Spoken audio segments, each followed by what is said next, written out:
అందరికీ నమస్కారం అండి. ఈరోజు టంగుటూరు మండలం కొన్నిజేడు యూనిట్లో కొన్నిజేడు గ్రామంలో దశపర్ణి కషాయము తయారు చేయడం జరుగుతుంది.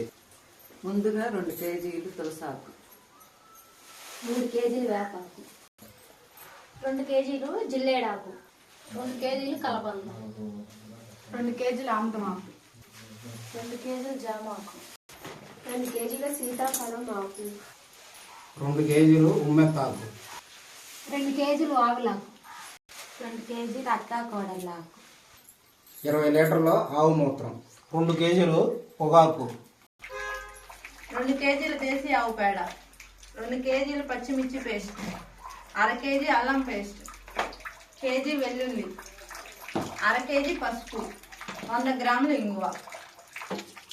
ఈ మిశ్రమాలన్నీ కలిపి ఈరోజు కొన్నిజేడు గ్రామంలో దశపర్ణి కషాయం తయారు చేయడం జరుగుతుంది.